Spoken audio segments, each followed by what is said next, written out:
Damos la bienvenida a todas y todos los que nos siguen a través de la señal en vivo y a todos los que van a poder ver la transmisión y la retransmisión grabada de este segundo encuentro de Educación en Resistencia.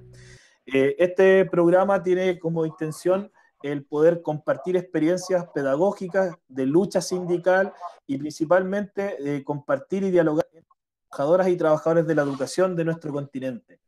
Dentro de Chile también vamos a estar generando debates a la interna, por eso vamos a ir compartiendo con compañeros de distintas partes de Latinoamérica como de distintas regiones de Chile para poder ir reflexionando, ir avanzando y compartiendo experiencias de lucha respecto a lo que es la tarea de educar y lo que es la tarea de transformar desde la educación la realidad de nuestros pueblos.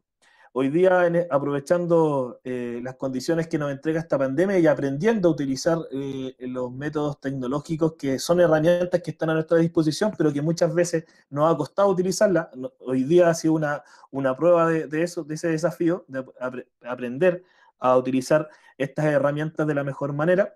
Es parte de que podamos ir desarrollando entonces estos diálogos que presencialmente no los podemos generar, pero que sí podemos utilizar estas plataformas para incluso llegar a muchos más lugares donde podemos estar dialogando y conversando. Dicho eso, vamos a dar inicio inmediatamente con la discusión, el debate del día de hoy, a que nos convoca, que tiene que ver con la educación virtual y la crisis de la educación pública, para lo cual tenemos hoy día, nos acompañan en esta transmisión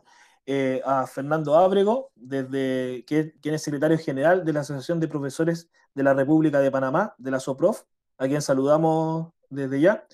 Nos acompaña también Claudia Macarena Fernández, quien es profesora de aula, dirigente del Sindicato Nacional de la Región Metropolitana y además parte del Centro de Estudios Pedagógicos Patricio Sobarzo.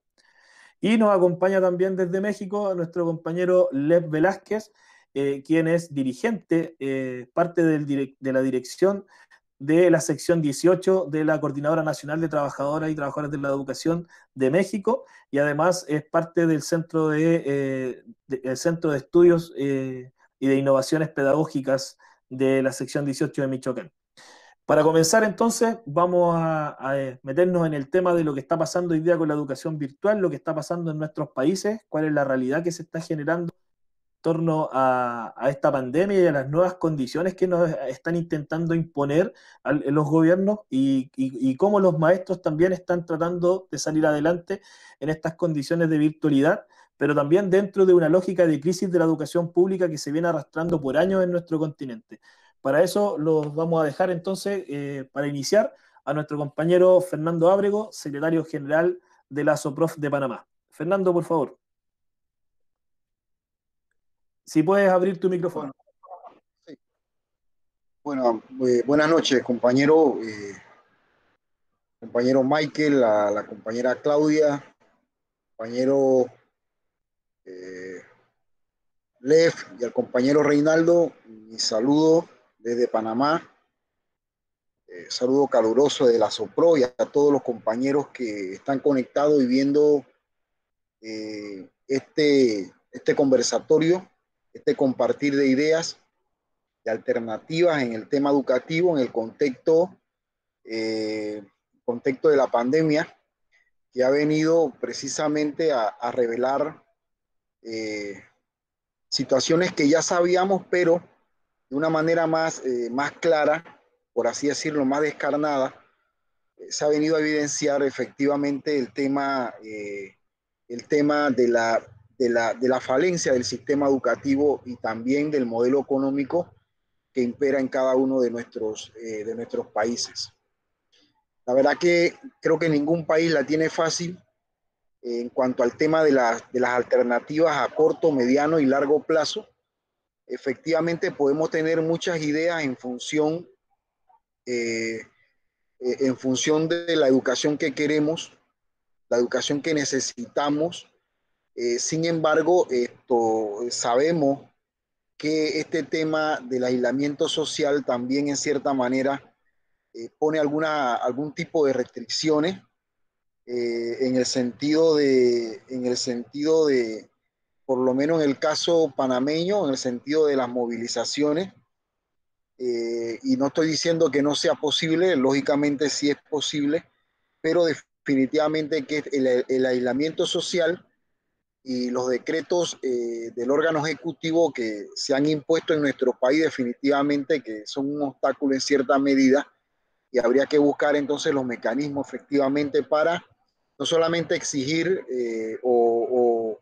exigir nuestras demandas, sino también para establecer algún tipo de correlación con otros sectores que igualmente ven el tema educativo como suyo, con otros sectores que no necesariamente están dentro del ámbito laboral educativo, pero que sí, por ejemplo, sindicatos de los trabajadores, en los cuales son los padres precisamente de nuestros estudiantes. El caso acá en Panamá está un tanto difícil. Nosotros estamos ya por encima de los 10.000 contagiados.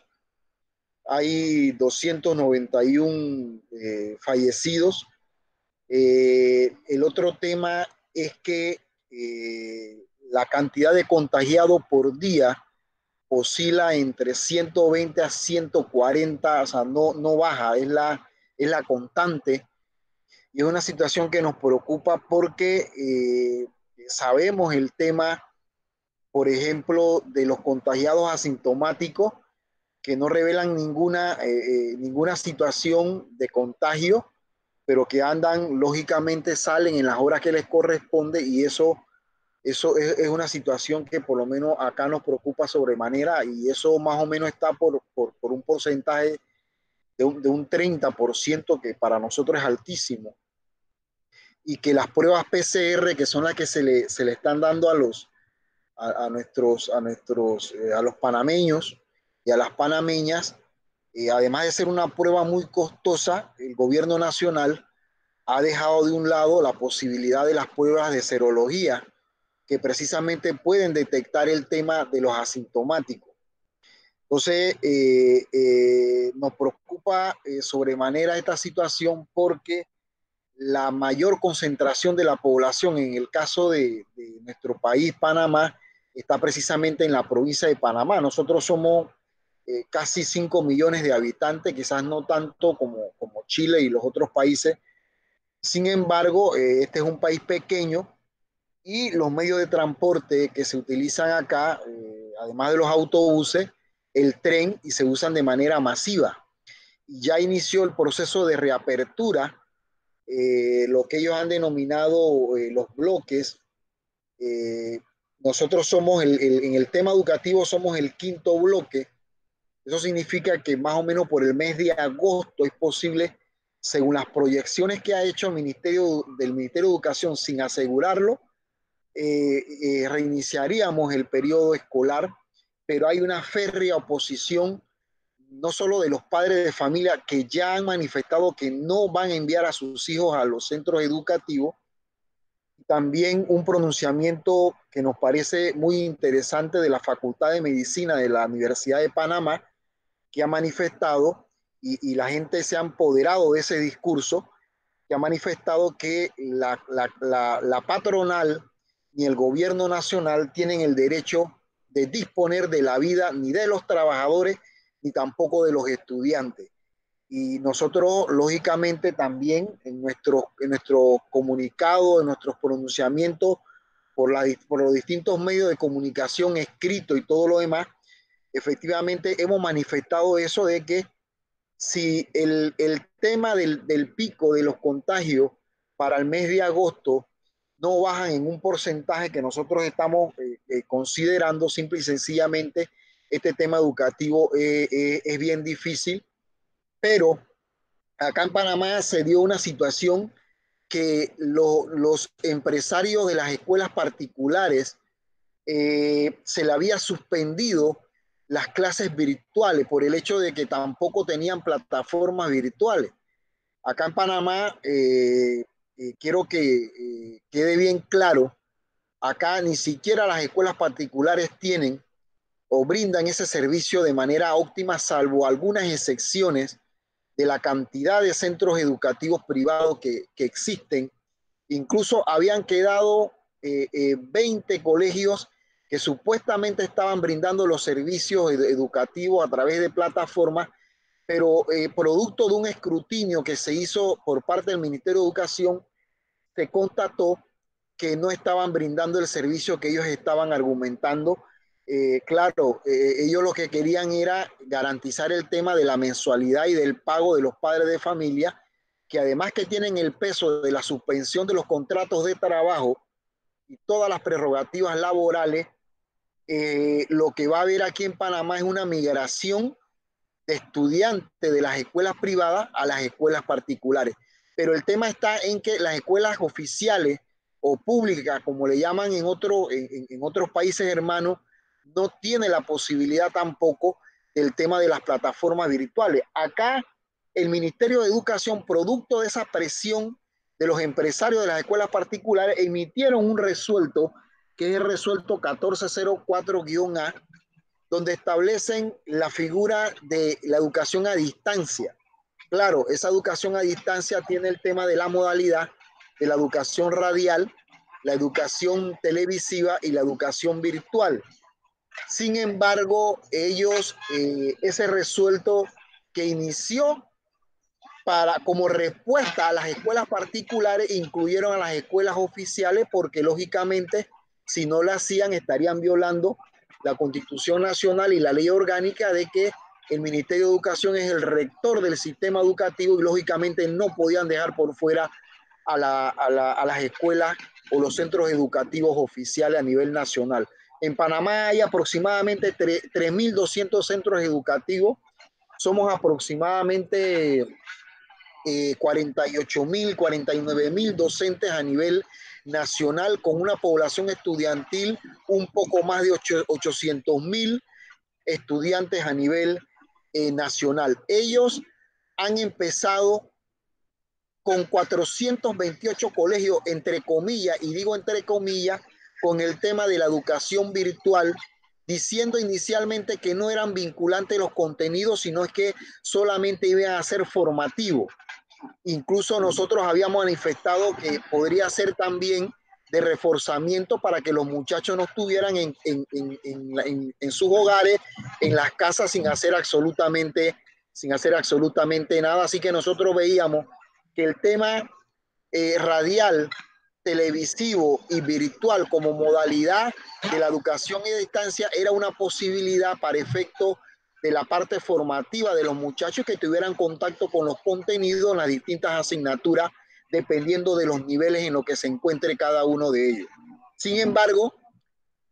nosotros casualmente vamos a tener una próxima reunión con la ministra de Educación, con la que ya nos hemos reunido aproximadamente 3 veces, en donde sí le hemos manifestado la insistencia de que tiene que ser formativa. Y yo creo que ya es hora que nosotros en la franquicia de la UNED, porque aquí en Panamá hay 17 gremios magisteriales. De esos 17 gremios magisteriales hay una franquicia que aglutina a 13 gremios magisteriales, donde está SOPROF como uno de los gremios activos en esa correlación de fuerza. Vamos ya a poner un coto a esta situación, porque lo que no vamos a permitir es el tema de la exclusión de los estudiantes. Es decir, nos hemos constatado que de esos 428 colegios, de los 3.200 que ellos han iniciado como un tema de plan piloto, le están dando módulos y contenidos a los muchachos, pero no a todos los estudiantes. Por ejemplo, un centro educativo como el Emilio Corse en la provincia de Chiriquí, por poner un ejemplo concreto, resulta ser que por aulas que hay aproximadamente 35 estudiantes, solamente están trabajando con 15, si acaso la mitad, y no están participando todos los docentes tampoco. Entonces, evidentemente hay un tema de exclusión que con el tema de la pandemia se ha profundizado más, y ese derecho humano nosotros lo vamos a defender por sobre todas las cosas,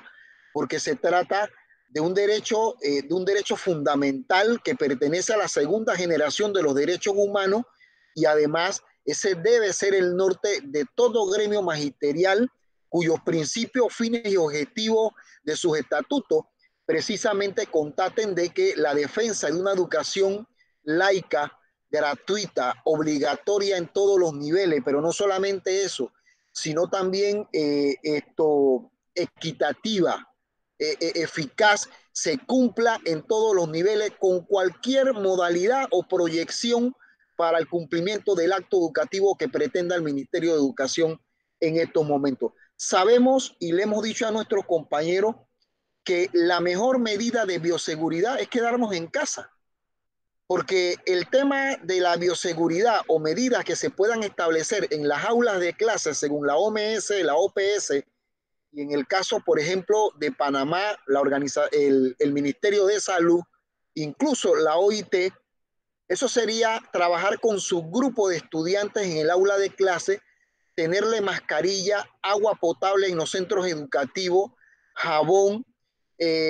para el tema del aseo, pero también previo a todo eso, estamos exigiendo el tamizaje o examen previo a cada uno de los estudiantes administrativos y docentes a nivel nacional. Y eso lo vamos a defender por lo que dije al inicio, de que ni el Ministerio de Educación, ni el gobierno nacional, ni la patronal pueden determinar la vida de ningún panameño en este país. La vida está por encima de todo. De hecho, también estamos reclamando conjuntamente con estas demandas educativas el aumento, por ejemplo, de los bonos que se le están ofreciendo a las familias panameñas, a los trabajadores cuyos contratos fueron suspendidos y solamente por un monto de $80 por familia, cuando eso está muy por debajo de la canasta básica familiar y no alcanza para las necesidades que tiene. Pero claro, dentro de la lógica del sistema, nosotros lo que hemos denunciado es que esos $80 fueron bien pensados, fueron bien analizados, precisamente para que no alcanzara para justificar, producto de la necesidad del trabajador, que era necesario reabrir el tema de la activación de la economía y obligar al trabajador a tener que buscar su sustento, precisamente porque los 80 balboas no alcanza para satisfacer las necesidades del pueblo panameño. Entonces es una situación que está concatenada una con otra, y además porque aquí tenemos, por ejemplo, la comarca Gunayala, donde tenemos compañeros originarios. Tenemos la comarca Nove Buglé, donde hay una cantidad importante de estudiantes que tampoco tiene acceso al tema de la educación a distancia, ni siquiera radial, porque para tener radio en lugares tan apartados donde no hay, por ejemplo, el servicio de la energía eléctrica, necesitas batería y eso tiene un costo económico, además del hecho de ver si cada familia tiene efectivamente un radio que pueda mínimamente satisfacer esas demandas. Entonces, yo creo que el tema de la modernización del sistema educativo panameño, que tiene una mora de 24 años, entendiendo el tema del proceso de globalización y todo lo demás, es mentira que se va a lograr en 4 meses y menos a empujones como lo ha querido hacer el Ministerio de Educación. Nosotros en el caso de los docentes, lo que hemos manifestado es el tema de las capacitaciones, porque es como lo manifestaba Michael hace un momento, de que el tema del uso de estas plataformas y el uso de las TICs y el uso de los entornos virtuales de aprendizaje, los famosos EVA, eso es una parte de las capacitaciones. Es decir, nosotros hemos solicitado al Ministerio de Educación la capacitación masiva hacia los docentes, maestros y profesores para el manejo de las plataformas, pero que también le den banda ancha a las 16 regiones escolares, porque Panamá tiene el 59% de acciones de la telefonía cable and wireless, lo que anteriormente era el Intel, una empresa panameña rentable que se privatizó hace mucho tiempo, pero se tiene el 59%, el trabajador tiene el 1% de las acciones. Entonces, que se establezca un convenio con la empresa para que se le brinde a todos los panameños, a todos nuestros estudiantes, el tema del acceso al Internet, que es un derecho humano. El tema del servicio de Internet no puede verse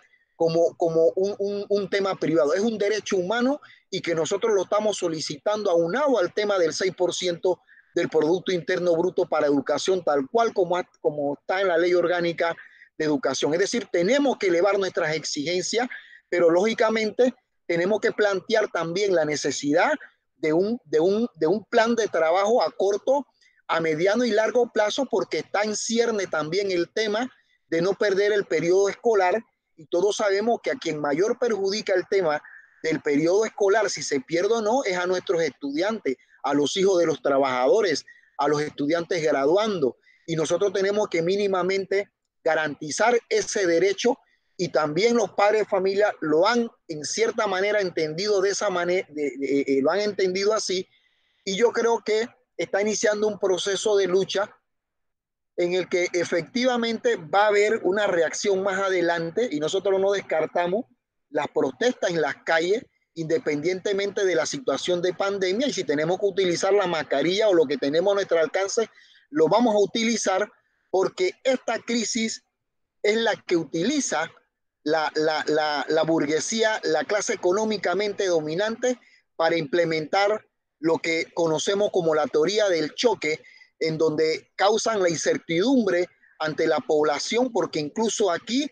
ante la situación de la pandemia, ante la desesperación de la falta de alimento, entre otras necesidades básicas, aquí cómo es posible que el gobierno nacional anunció la venta, por ejemplo, de bonos de la Caja del Seguro Social, que es la institución por excelencia de solidaridad para los trabajadores y trabajadoras, porque además de brindarle un servicio de salud a los trabajadores, también le brinda un servicio en el concepto de beneficiario a nuestros hijos, a nuestras madres, y esa es una situación que la vamos a defender y ya nos hemos manifestado al respecto, pero sabemos que esta situación de crisis es la que utilizan precisamente para cuadrar lo que de repente en tiempos de no crisis, de no pandemia, tengan a bien hacer. Y yo lo que le he dicho a los compañeros ya para terminar, Michael, porque sé que el tiempo es valioso y en base a los problemas que hemos tenido. Lo que le hemos dicho a los compañeros, que, que porque la campaña es que regresemos a la normalidad. ¿Pero qué normalidad? No podemos regresar a la normalidad de la corrupción. No podemos regresar a la normalidad de la desigualdad. Panamá es el sexto país a nivel mundial con la peor distribución de la riqueza. Aquí el 19.8% de la población vive en pobreza multidimensional. Y de ese 18.9%, el 39%, los niños viven precisamente en pobreza multidimensional. Y yo creo que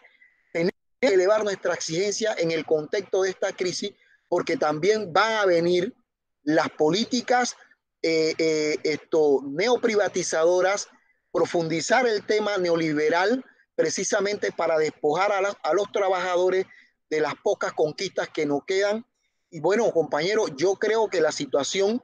es una correlación burguesa en nuestros países, que se llaman unos a otros, y casi las mismas medidas en educación, en el tema laboral, de la flexibilización laboral, es la que quieren implementar en todos nuestros países, y definitivamente que tenemos que cerrar fila al respecto. Disculpen, compañeros, hay muchas cosas que mencionar, pero en términos generales es la situación que está pasando en este momento en Panamá. Saludos, compañeros. Muchas gracias, compañero Fernando Ábrego, secretario general de la Asociación de Profesores de la República de Panamá. Compartimos gran parte de su diagnóstico de la realidad de lo que está pasando en Panamá, lo hemos conversado en otras oportunidades, y sabemos que el plan neoliberal no es de desarrollos nacionales, sino que se ha ido globalizando, y muchos de nuestros países hoy día están sufriendo las mismas consecuencias, porque las miradas desde el Fondo Monetario Internacional, desde el Banco Mundial, desde la OCDE, que son los que van dictando la política educacional de nuestros países, sigue intacta, sigue su propia senda, incluso con el apoyo de la UNESCO. Bueno, y ahora vamos a pasar a la segunda invitada del encuentro del día de hoy, vamos a invitar a la compañera Claudia Macarena, quien es profesora de aula de la región metropolitana de Santiago de Chile.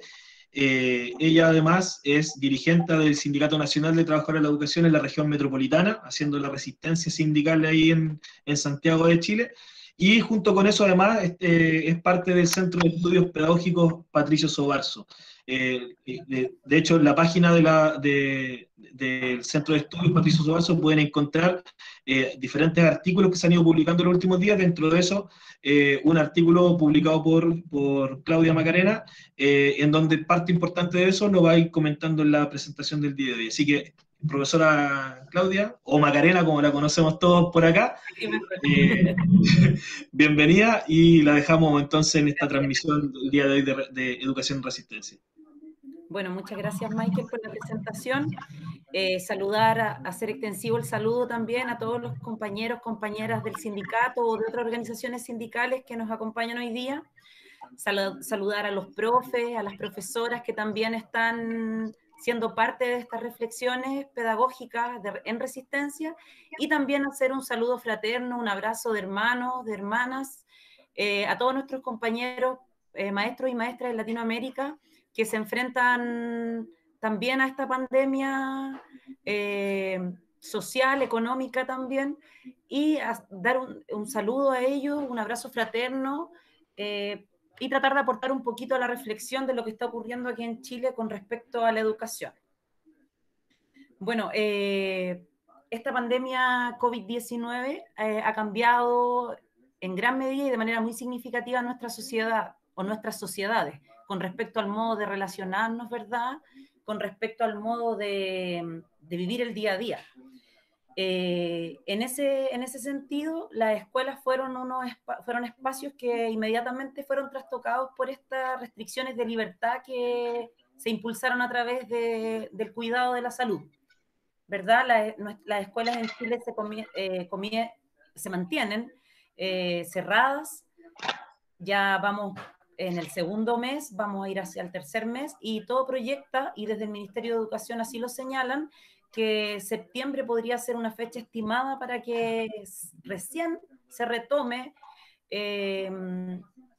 las clases presenciales, con un montón de exigencias o de diferenciaciones a las prácticas que nosotros como profesores estábamos acostumbrados a tener antes de este marzo, ¿verdad? En ese sentido, es importante ponernos a pensar nosotros como profesores y profesoras cuál es nuestro rol dentro de esta pandemia, en la que se nos intenta plantear una educación a distancia, en donde el Ministerio de Educación intenta levantar una educación a distancia, ¿verdad?, virtual, sin tener la infraestructura, por un lado, necesaria. La infraestructura, me refiero a la conectividad, ¿verdad?, a los accesos, a las tecnologías. Y por otro lado, sin contemplar las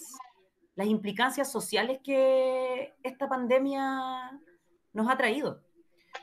O sea, en ese sentido, el Ministerio de Educación intenta rearticular las clases a través de modelos a distancia, entregando una falsa normalidad de lo que está ocurriendo en nuestra sociedad.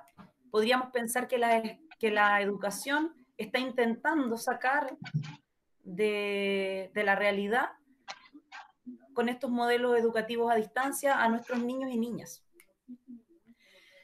Bueno, en este sentido, la educación en Chile está completamente paralizada. Está completamente paralizada. Hasta hace muy poco el Ministerio de Educación no tenía el dato de cuál era la posibilidad de conexión o de acceso a Internet de los niños y niñas en Chile. Para complementar un poquito más esta idea, que no tiene que ver con la igualdad de oportunidades de acceder a una plataforma virtual, sino que con respecto a la igualdad en las condiciones de vida de nuestros estudiantes, que en Chile no existe tal igualdad. Las escuelas en Chile, para contextualizar un poco, podríamos tener dos categorías: las que son subvencionadas con dineros públicos y las que son privadas. La educación privada siempre ha pertenecido al 6% de nuestra sociedad, ¿verdad? A la élite, a la clase patronal, y el resto de la sociedad participa o se educa en escuelas públicas, que es lo que conocemos como municipal, y particular subvencionada. ¿Ya? Para conversar un poquito nos vamos a referir a este grupo de escuelas, a las escuelas que reciben aporte desde el Estado. Y en ese grupo hay una falsa carrera, hay una falsa igualdad en la carrera que corren estas escuelas. Por un lado tenemos las escuelas municipales que reciben la subvención que el Estado da por asistencia de estudiantes en un promedio de 3 meses, y están las escuelas particulares subvencionadas que también reciben la subvención con el mismo sistema que la educación es pública, pero que desde hace unos años atrás en la LGE, que es la Ley General de Educación, se determina que el aporte que antiguamente daban los padres, que era el copago, lo iba a pagar ahora el Estado. Por tanto, lo que tenemos es una educación es un Estado que financia escuelas públicas y que también financia escuelas de una doble manera, entregando el aporte que se entrega por asistencia y también el que entregaban antiguamente los padres. En esa desigualdad de ingresos que las escuelas reciben, se forma una brecha en términos de infraestructura tremenda. No es el sentido de este debate decir que las condiciones para acceder a la educación virtual son las que debieran importar, pero sí en este caso determinan la participación de nuestros niños y niñas. Eso es por un lado. Si es una intención a nivel de Ministerio de Educación en donde se debiera pensar o planificar el proceso educativo para todos los niños y niñas del país, también para los jóvenes, nos parece que esta planificación es insuficiente y lo que pretende es avanzar, entre comillas, con los que puedan. Y en ese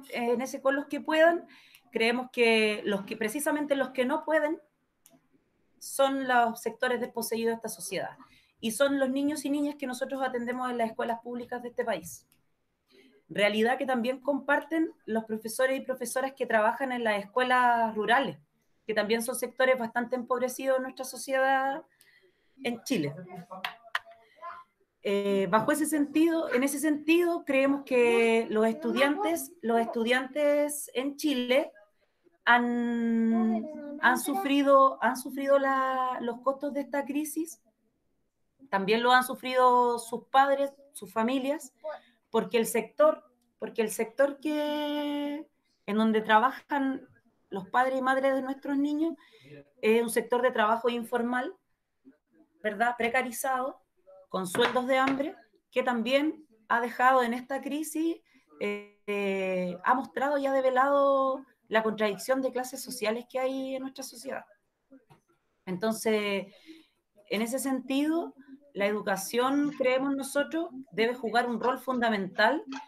pero no para segregar,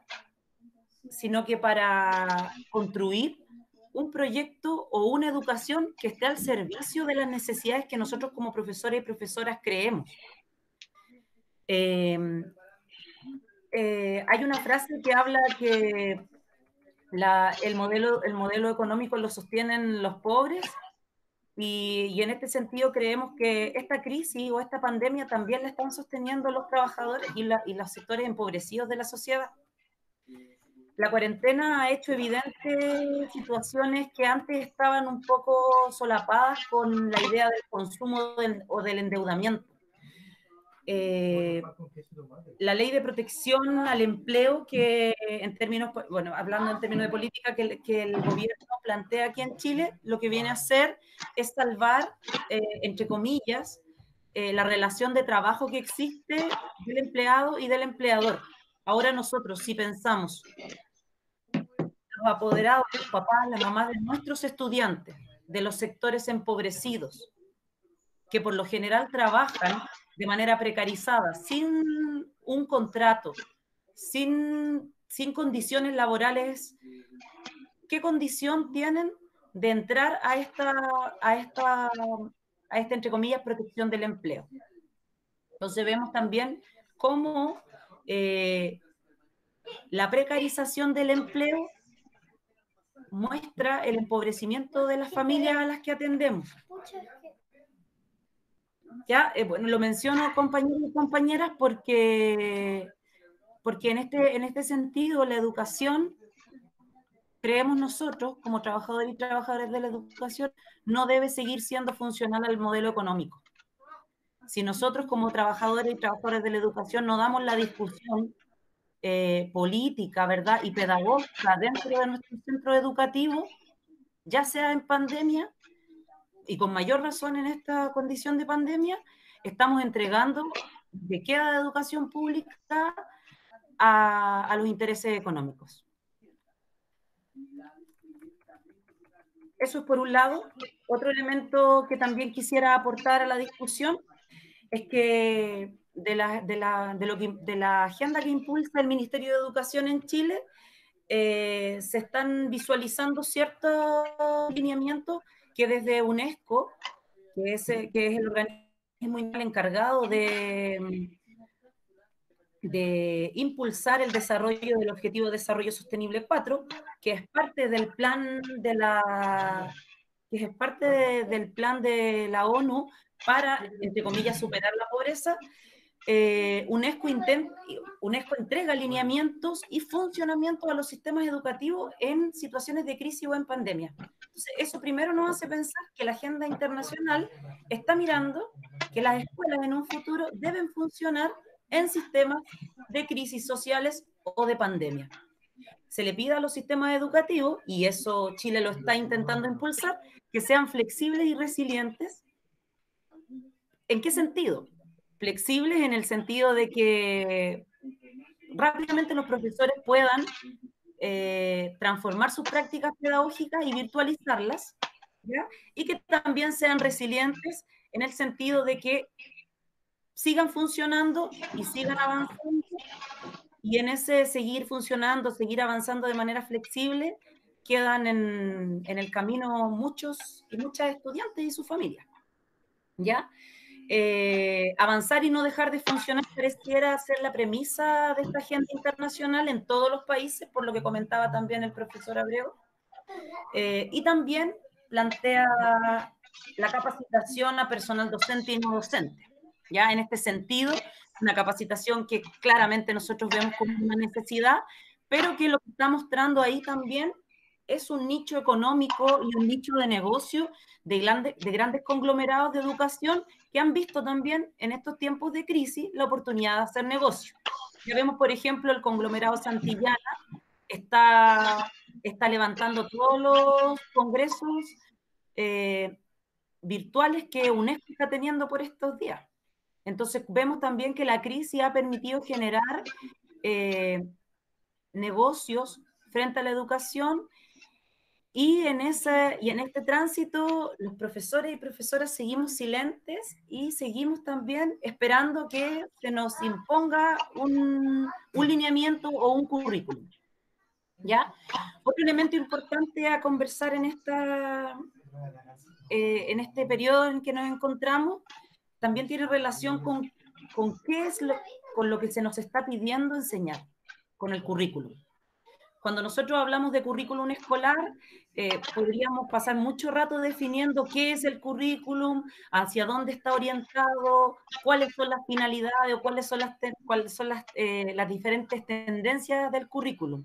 Pero lo que podemos decir en Chile es que el currículum escolar está estandarizado, ya lo hemos hablado en otras ocasiones, que no responde a los distintos contextos desde donde surgen las escuelas y las comunidades educativas.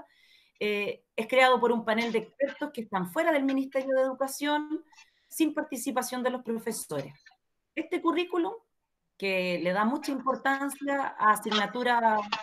como matemática y lenguaje y no a las artes. En esta ocasión,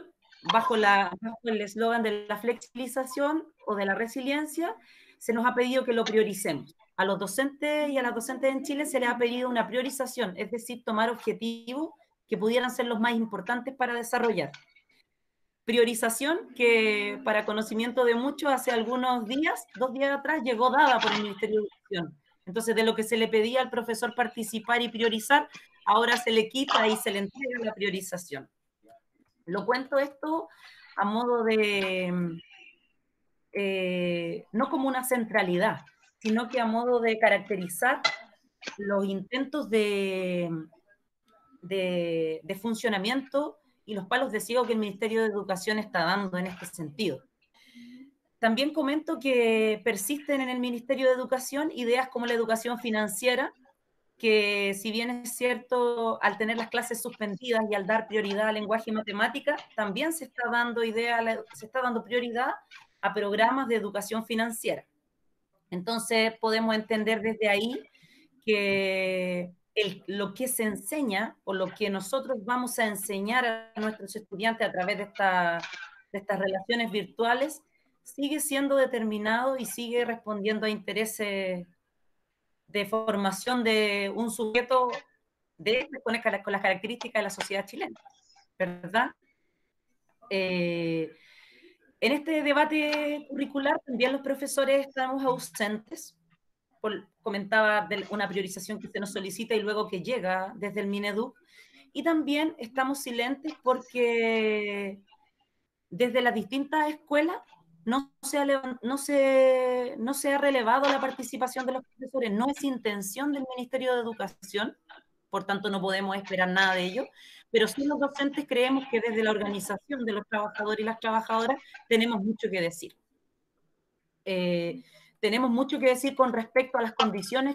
en las que aprenden nuestros niños y en las que debieran aprender.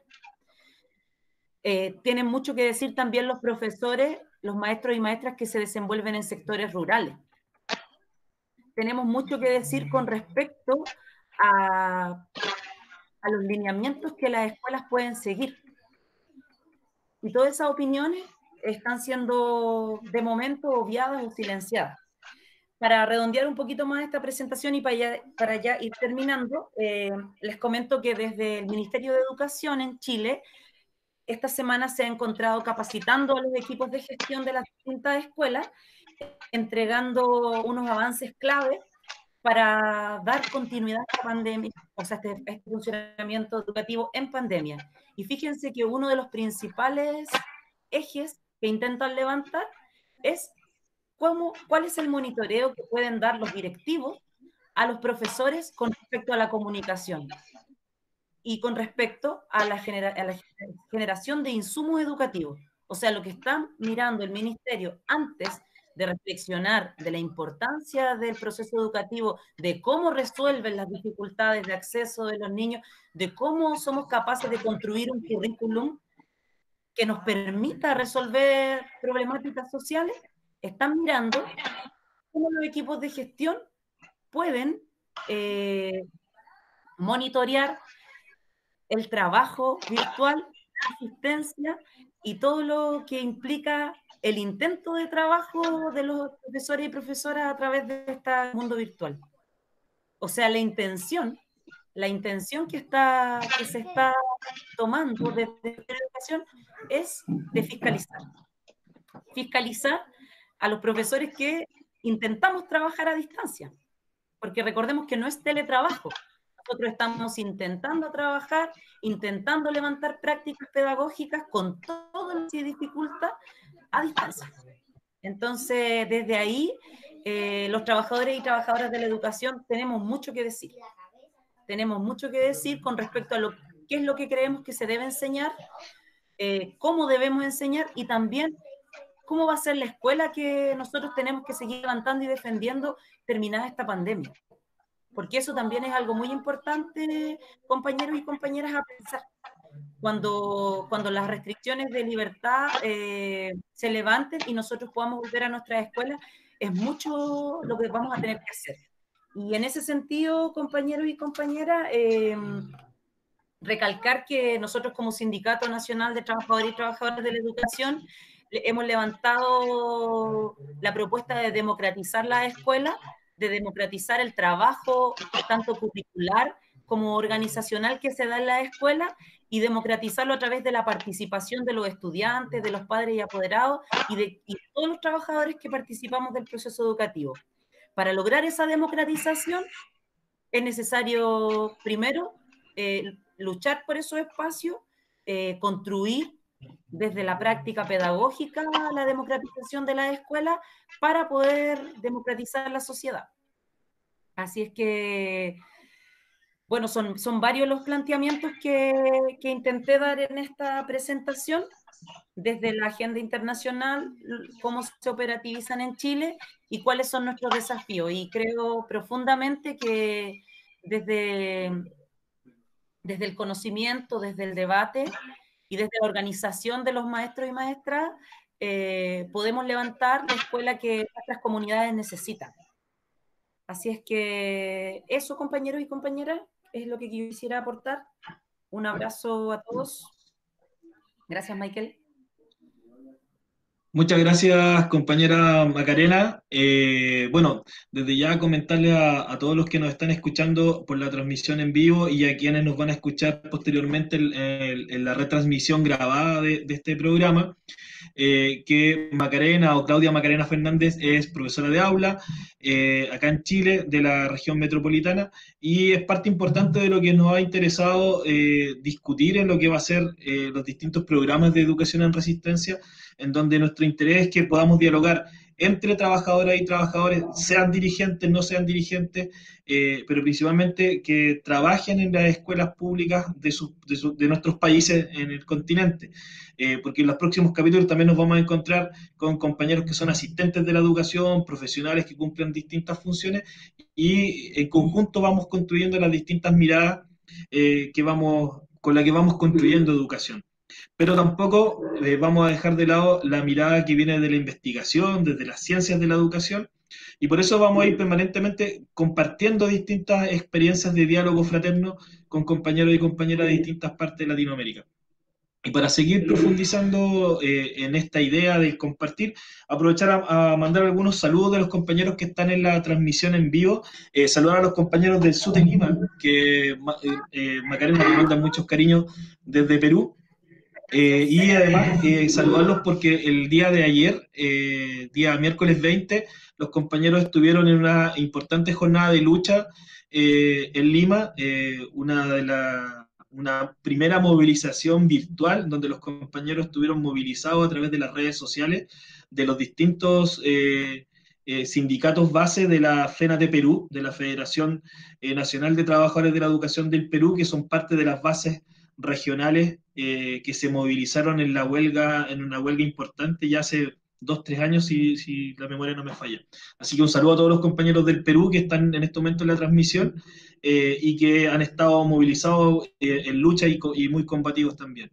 Bueno, y ahora nos vamos a conectar con nuestro compañero, nos vamos a México, nos vamos a conectar con nuestro compañero que también es maestro, quien es dirigente también de los trabajadores de la educación mexicana y parte del Centro de Investigaciones Científicas, Pedagógicas de Innovación Educacional de la sección 18 de Michoacán, de la Coordinadora Nacional de Trabajadores de la Educación. Estimado doctor Les Velázquez, lo dejamos con la palabra a todos los compañeros chilenos y a todos los que nos siguen en la transmisión a nivel internacional. Bien, pues buenas tardes, noches, no sé,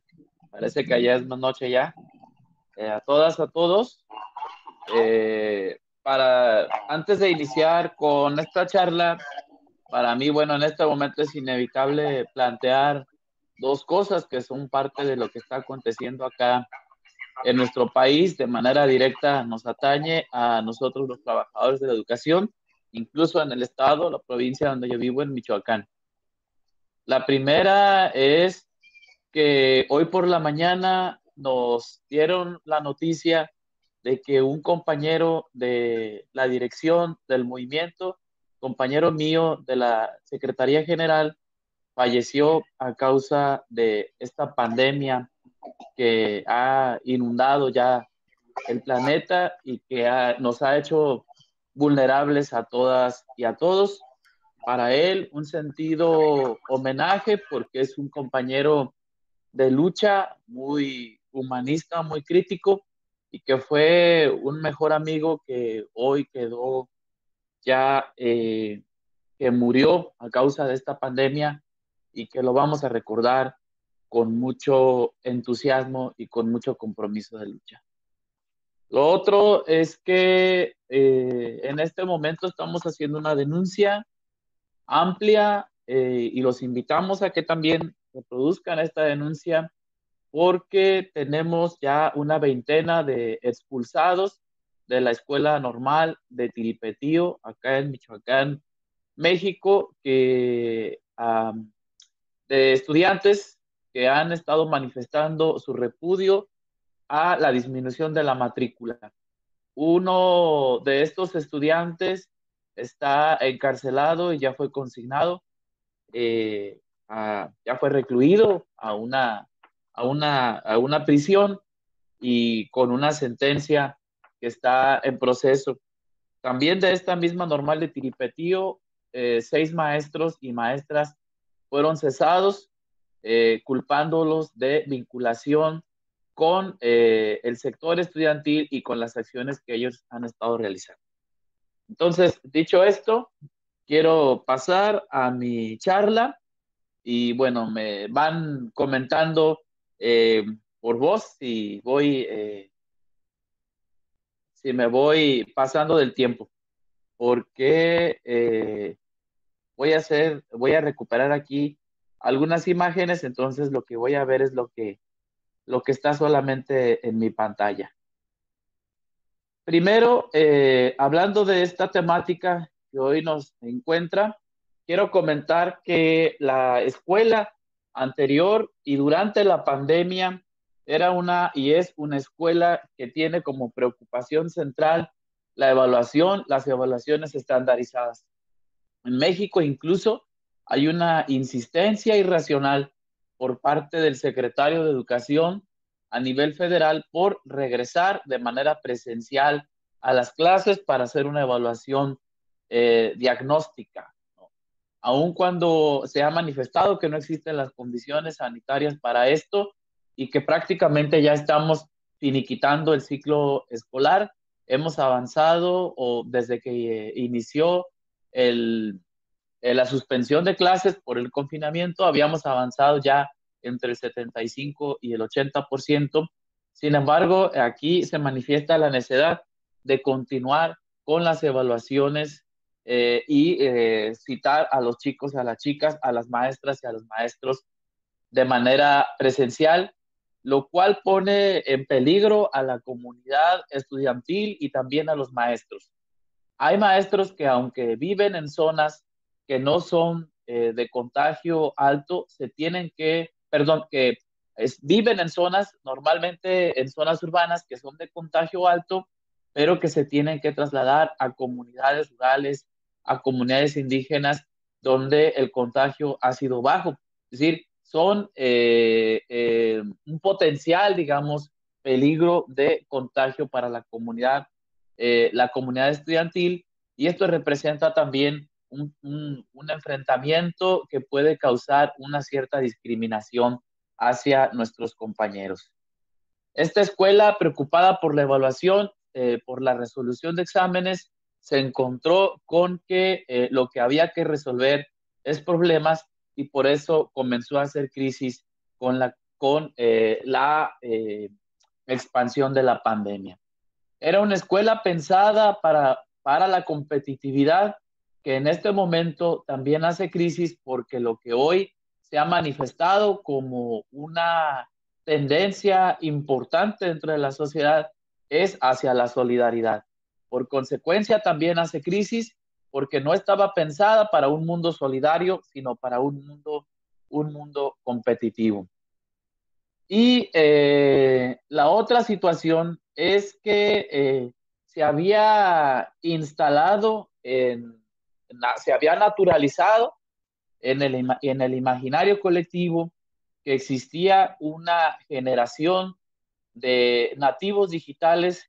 que desde los años 80 del siglo anterior nacieron y crecieron con la tecnología, con las tecnologías de la información y la comunicación,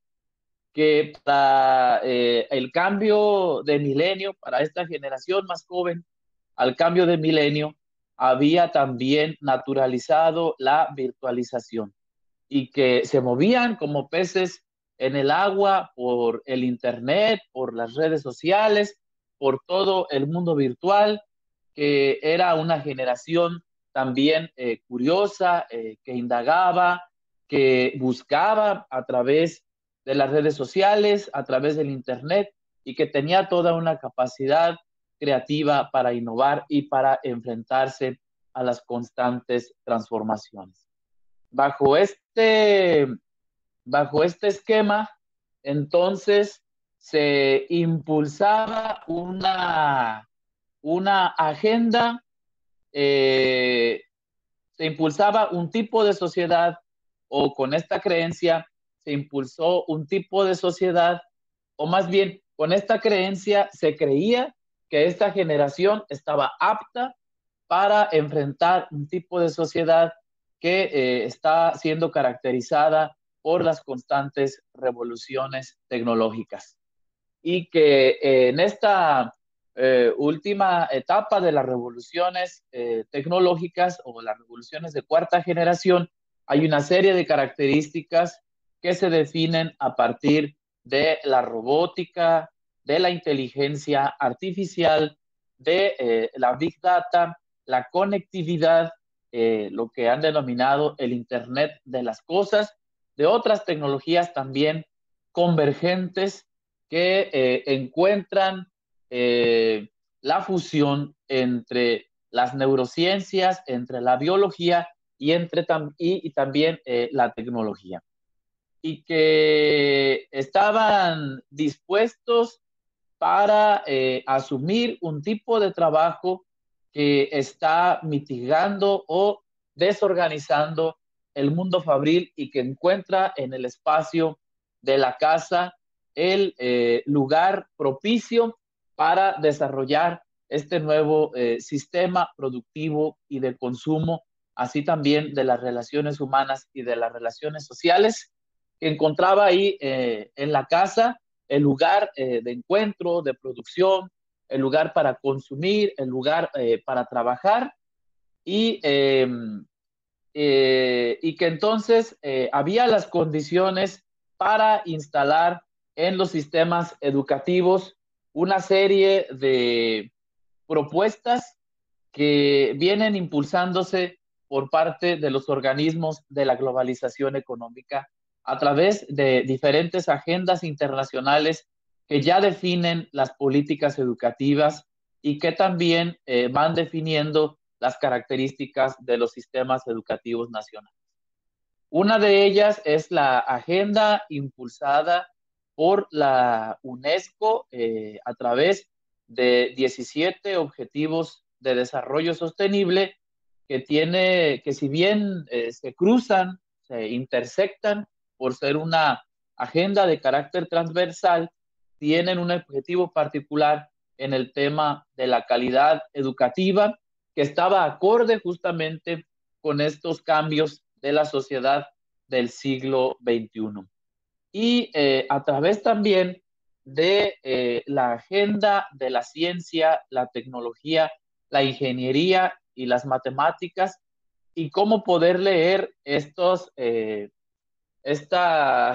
elementos desde el inglés o bien desde la lengua que impera en cada uno de nuestros países, pero de manera hegemónica a través del inglés, y que se ha denominado la agenda del STEAM o la agenda del STEM, eh, propiciando una serie de carreras, una serie de profesiones, una serie de cambios, sobre todo en el ámbito de la educación media y en el ámbito de la educación superior, para atender el STEAM, para atender los trabajos del STEAM. Muchos de estos trabajos, muchas de estas profesiones o estas carreras, incluso van modificando también el esquema de las universidades y van propiciando las carreras técnicas o las capacitaciones técnicas de manera constante, que ya no atienden la formación estratégica de las y de los jóvenes. También esta agenda se traduce en lo que se impulsa desde distintos organismos de la globalización como las habilidades del siglo XXI. habilidades que han introducido un lenguaje muy similar que se confunde a veces por los compañeros que no tienen y las compañeras que no tienen un bagaje crítico, analítico, para identificar que estamos hablando de propuestas y proyectos distintos. Estos lenguajes de las habilidades del siglo XXI traducen la idea de que podemos romper con las disciplinas e instalar un sistema interdisciplinar en las escuelas, o bien de diálogo entre las disciplinas, que puede organizar currículos basados en proyectos, incluso poniendo como ejemplos a los países del capitalismo desarrollado como Finlandia, que ha sido una de los faros, digamos, de muchos de los sistemas educativos en el mundo, y que se le ha visto como un sistema exitoso en el ámbito de la educación. Y ahí nosotros podemos ver una serie de lenguajes que, como decía, son muy similares de pronto a los que se utilizan en la pedagogía crítica, en el pensamiento crítico. Por ejemplo, el pensamiento crítico, o la habilidad del pensamiento crítico, entendida esta no como la capacidad de develar la esencia detrás de la apariencia, no como la capacidad de entender que hay sistemas de explotación y dominación neocolonial, patriarcal, monolingüista, heteronormativa, y desde el sistema mundo del capitalismo de base cognitiva y digital, sino como la capacidad para resolver problemáticas en autonomía, en independencia, cuando uno está justamente desarrollando su trabajo en casa, o cuando uno se inserta en la modalidad del trabajo del empresario de sí mismo, cómo se hace ver y se hace sentir a quienes se relacionan con empresas como Uber u otras que simulan la idea del empresario de sí mismo, colocando incluso mi propiedad, colocando mis recursos y facilitando la precariedad a las empresas del gran capital y la rentabilidad a estas mismas. Ahí aparece la autonomía, aparece la creatividad, y por supuesto también lo que se ha puesto de moda en muchos de los proyectos curriculares en el mundo, que se relacionan con el desarrollo socioemocional, en la idea de la autorregulación de la explotación, una vez que se va atomizando la organización fabril y se va generando propuestas de redes de producción, de consumo y de venta de las mercancías. La otra agenda tiene que ver con lo que han denominado también el proyecto humano del cerebro. A partir del proyecto humano del cerebro, que en América Latina ha sido impulsado por organismos como el Banco Interamericano de Desarrollo, se proponen iniciar con la estimulación de las competencias desde las edades tempranas, y que aparecen en los currículos como las neurociencias, como la estimulación temprana, como la educación inicial. De hecho, a muchos nos causó cierta curiosidad que en la última reforma educativa de nuestro país se haya dado se haya colocado a la educación inicial como un sistema más del sistema educativo mexicano. Es decir, que a la educación preescolar, a la educación secundaria y a la educación primaria, como parte de la educación básica, se anexa también la educación inicial, que no tiene que ver con ampliar el espectro de la educación pública, sino con aterrizar el desarrollo de competencias, porque se entiende que hasta los 7 años es cuando se conforma de manera más importante la arquitectura cerebral, y cuando se tiene que incidir para que desde ahí se pueda potenciar las habilidades laborales desarrolladas para el futuro trabajo en estas nuevas sociedades. Sin embargo, lo que nosotros observamos es que esta puesta en escena de los nativos digitales, esta puesta en escena del desarrollo de la cuarta revolución industrial en los países latinoamericanos, de el home office o el trabajo en casa y de todas las agendas que están traduciéndose en los sistemas educativos,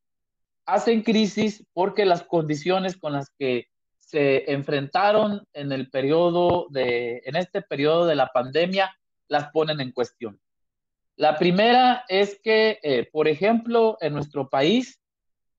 alrededor del 64% de las escuelas no tenían computadoras. Más del 50% de las escuelas no tenían conexión a Internet. Y circunstancias parecidas se traducen en las propias casas. Los hogares en el país, en México, la mitad de ellos no cuentan con conectividad a Internet cuentan con conectividad a Internet, y solamente el 44% de estos hogares cuentan con computadoras en su casa. El 68% de las personas que son mayores de 6 años utilizan celular y pueden acceder a Internet, lo que no significa es que se puedan sostener ahí por un largo tiempo, porque normalmente acceden a plataformas de un uso muy bajo de datos, como son los sistemas de mensajería. Y entonces lo que estamos observando es cómo la precariedad que ya existía en las escuelas ahora se traduce a una precariedad que se traslada al ámbito de la virtualidad. Y lo que encontramos es que también, si acaso existiera un porcentaje, aunque nos parece una visión clasista, de una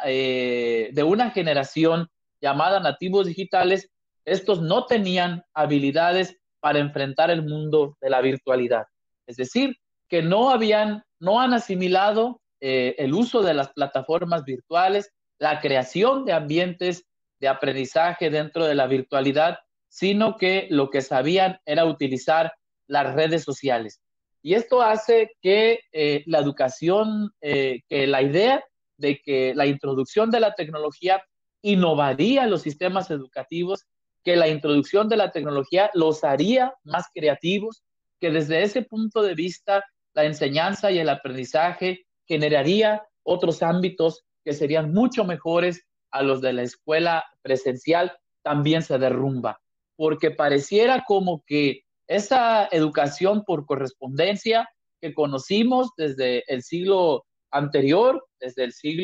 incluso desde el siglo XIX, es muy parecida a lo que hoy se está utilizando ante esta falta de habilidades, solamente que las cartas, los mensajes, los cuadernillos que antes se distribuían por aquellos correos que se trasladaban en los trenes, posteriormente en los autobuses, etcétera, hoy llegan de manera instantánea o mucho más rápida a través de los sistemas de mensajería, pero tienen la misma lógica en la que se reproduce la educación bancaria. No hay ambientes de aprendizaje creativos. También aquí se cuestiona esta idea en la que los sistemas memorísticos, los sistemas lógicos racionales que se habían establecido o a los que se les había dado prioridad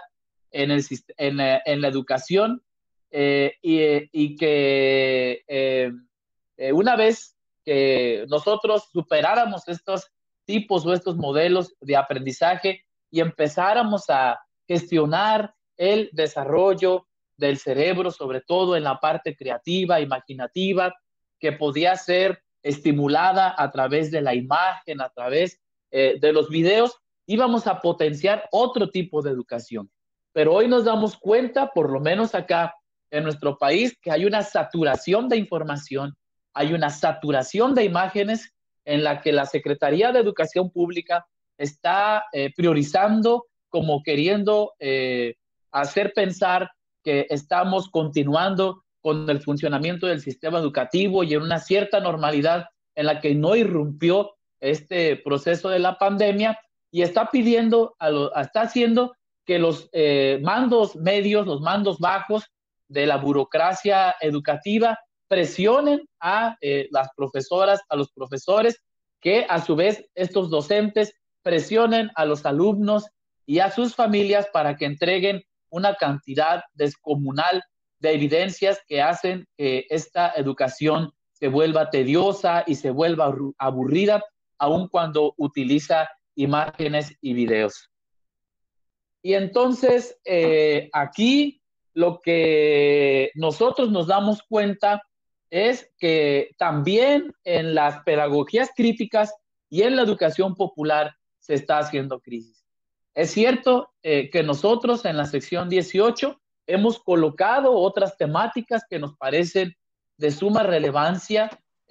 distinto a lo que se está planteando en la educación mexicana por parte oficial, porque ellos continúan con la página siguiente del libro de texto con la misma temática que estaba ahí y no están poniendo en el centro el interés de lo que está pasando en el contexto, no están intentando que los chicos, las chicas, las familias comprendan qué es lo que está sucediendo con la pandemia. Entonces, si bien es cierto que nosotros estamos colocando ciertas temáticas, también es cierto que nos vemos con las mismas limitaciones tecnológicas y con a veces imposibilidades o por lo menos trabas para tratar ciertas temáticas. Y entonces vemos... 5 minutos, compañero, por favor. Bien, 5 bien. minutitos. Me avisas un minuto antes, por favor, Michael. Okay. Entonces,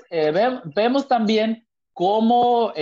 las propias plataformas de streaming, estas plataformas que son parte de la economía digital y del complejo cultural industrial, sí están colocando las temáticas de vanguardia. Es decir, a esa escuela obsoleta en algunos contenidos que nosotros conocemos, que siguen planteando esquemas de la física mecánica que hoy está en crisis también por los descubrimientos y los descubrimientos que se han hecho en el terreno de la física cuántica, a esa escuela obsoleta que no está planteando los problemas de la cuarta revolución industrial, se le está imponiendo las temáticas que están apareciendo sobre todo en las plataformas de streaming. Pongo un ejemplo porque a veces a nosotros, los docentes, nos parece complicado hablar de estas cosas, creemos que es imposible, pero en este caso, una serie de este mismo año de Netflix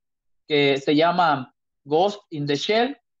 trata justamente sobre la crisis financiera a nivel mundial, sobre la guerra sostenida que crea una economía armamentista, sobre la pérdida de las pensiones de los ancianos y cómo estas pensiones fueron justamente desvanecidas con la crisis financiera, pero que también en el proceso de los ahorros individuales, los cambios de las monedas físicas, de los billetes a las criptomonedas o las monedas digitales, hacen que también el poder adquisitivo de el dinero o al cambio de la moneda sea cada vez menor. Son comunes aquí hablar de los drones, es común aquí hablar de los nanodrones, de la interconexión cerebral, de los cyborgs y del poshumanismo. Entonces, nosotros estamos obligados a repensar nuestra propia organización sindical. No podemos seguir creyendo que estamos en el contexto de la educación popular de los años 70 y de los años 80. Nos tocó vivir otro tiempo histórico, un cambio epocal en el que, así como disputamos la escuela presencial, la escuela física, así como hemos planteado recuperar, hacernos del espacio como los obreros lo hicieron de la fábrica para instalar cooperativas, y nosotros hacernos del espacio físico, de la escuela, del espacio pedagógico, político, ideológico de la escuela. Del mismo modo, tenemos que pensar cómo disputamos el espacio de la virtualidad y de las plataformas que hoy nos obligan a estar aquí. Pero no solo usarlas como una herramienta cualquiera, sino que además tenemos que definir ahí los contenidos, hacernos de sus lenguajes, de sus herramientas y de lo que estamos careciendo en la izquierda en este tiempo de infraestructura propia pensada para los procesos de emancipación y de liberación. Esta sería mi participación y bueno, agradezco por el tiempo y por haberme escuchado. Muchas gracias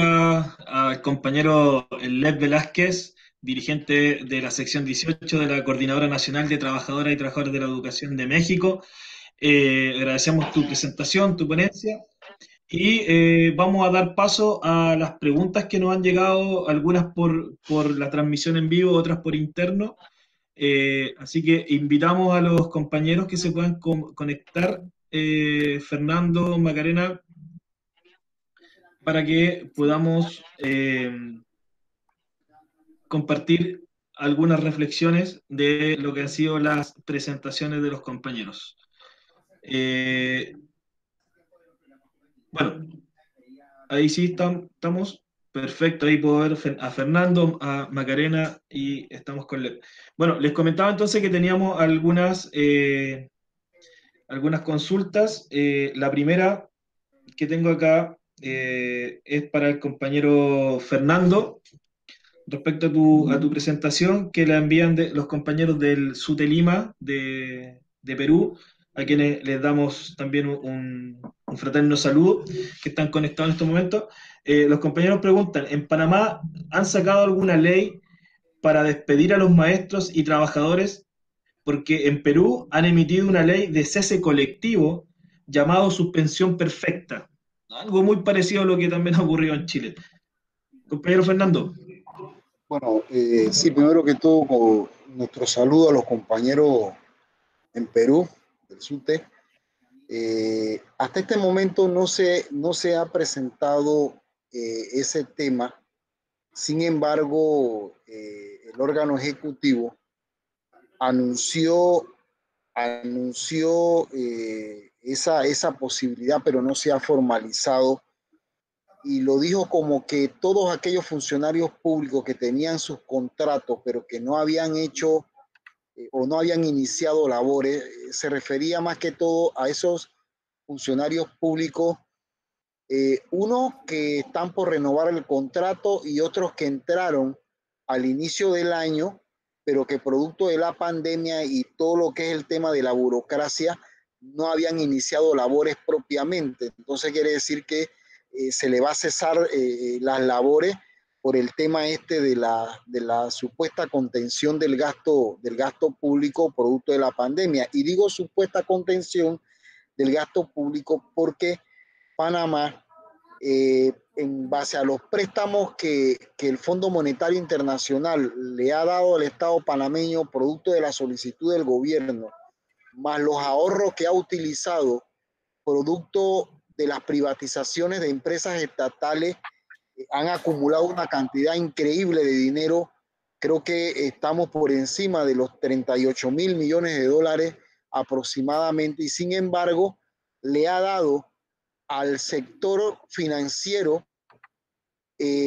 a Copa, una cantidad de dinero del pueblo panameño para efecto, en el caso, por ejemplo, del sector bancario, del sector financiero, es para hacerle frente por la falta de liquidez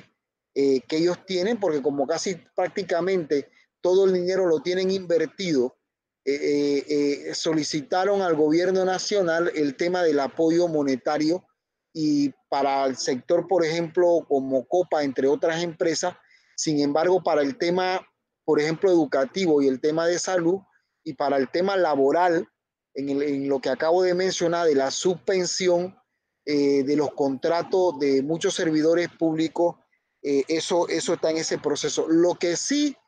tenemos entendido que en el día de ayer, de hoy prácticamente, se aprobó una ley para, en cierta manera, proteger a los trabajadores del sector público que tienen enfermedades crónicas y degenerativas, para efectos de que si en caso tal se avanza con el tema de la reapertura de las actividades económicas, todo aquel que tenga esas enfermedades y que tenga también más de 60, 65 años, pero que tiene una vida laboral activa todavía, puedan ofrecer durante este periodo labores de manera a través de teletrabajo u otros mecanismos para evitar el tema del contagio. Pero eso ha sido producto también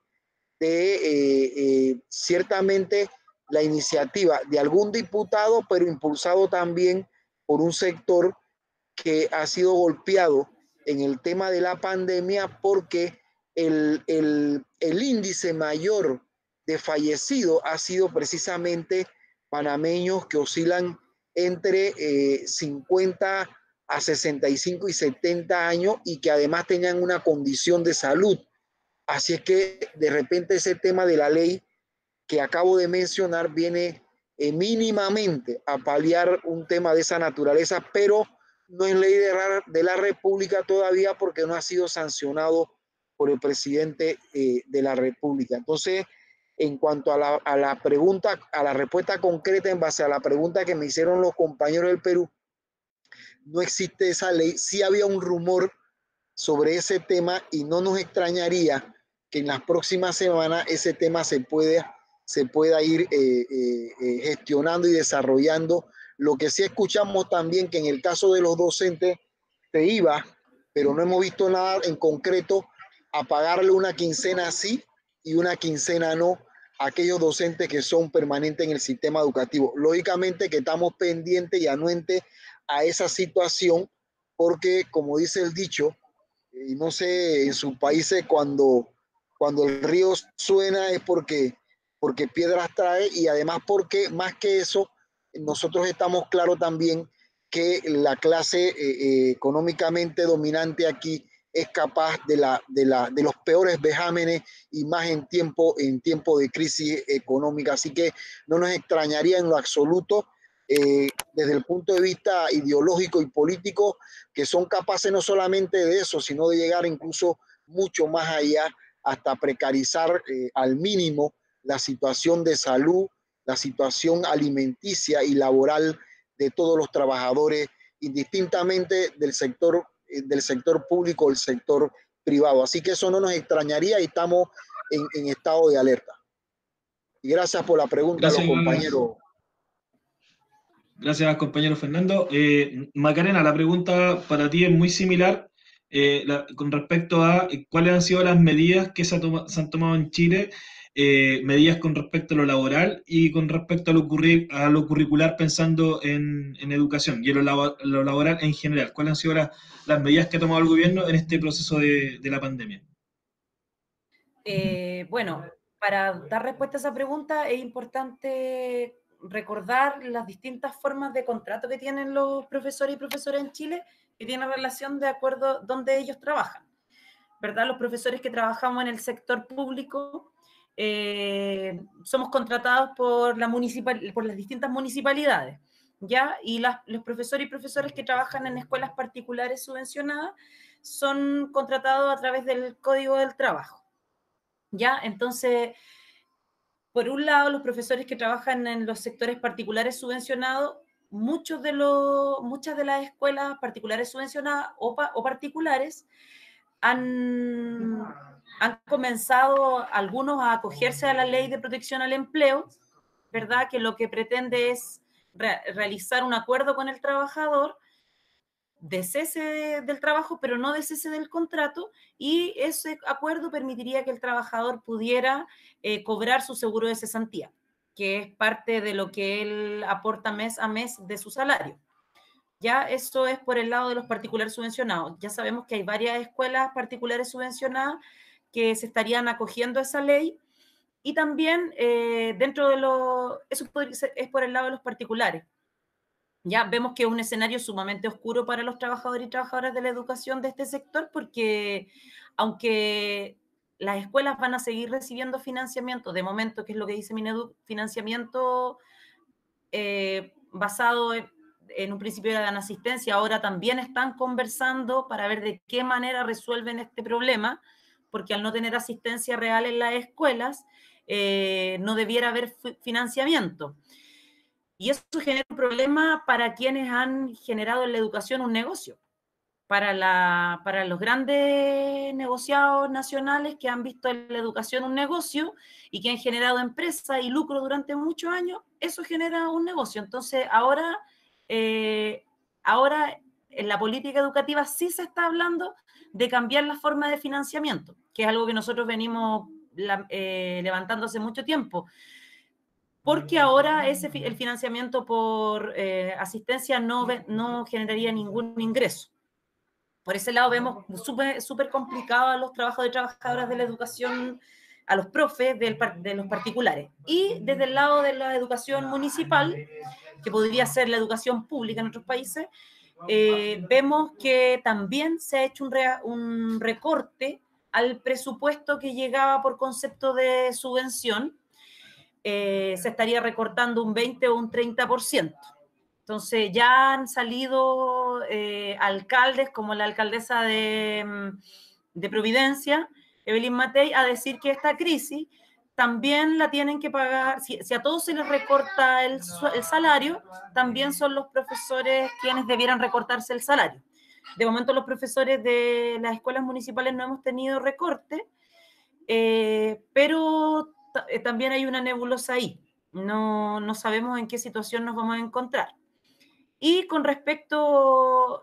a la evaluación docente, que es el sistema de evaluación donde los profesores también tenemos la posibilidad de incrementar nuestro salario, decir de paso que esta evaluación se mantiene en proceso, que aunque no están las condiciones de un año académico ni con posibilidad de poder hacer escuela dentro de las aulas, el Ministerio de Educación sigue levantando la idea de evaluar a los profesores y las profesoras. Entonces tampoco habría una posibilidad de incremento de salario para algunos profesores. Pero eso es básicamente, o sea, desde el sector particular hay no sabemos si van a haber despidos, solamente está esta ley de protección que algunos empresarios de la educación se están sumando, y del sector municipal sabemos que han habido recortes, del presupuesto, pero de momento no hemos tenido despido. Lo que sí sabemos que con dineros de la ISEP, que es una subvención especial que se le da a las escuelas, en donde se da un porcentaje para contratar personal profesional para la mejora educativa, desde el Mineduc se autorizó que fondos de la ley CEP sean usados para comprar insumos de verdad, cloro, alcohol gel, de manejo sanitario. Entonces también creemos que desde ahí puede venir despido a los trabajadores que reciben su salario por esa vía. Eso. Bueno, muchas gracias, Maca, por tu respuesta. Y me llega por acá, por interno, una consulta. Aprovechamos a saludar al compañero Jorge Ormeño, quien es el que envía la consulta, y a quien le correspondía el día de hoy hacer la moderación de educación en resistencia. Lamentablemente, en la comuna de Santiago, donde él vive, habían problemas de electricidad y lamentablemente el internet le falló, así que me correspondió a mí reemplazarlo el día de hoy con la moderación. Bueno, la pregunta respecto a lo que se ha conversado el día de hoy dice: muchas veces se cree que la tecnologización será el cambio de paradigma educativo. Actualmente, el acceso a la tecnología se ve como la solución a todos los problemas. ¿Es la tecnologización y la virtualización el futuro de la escuela?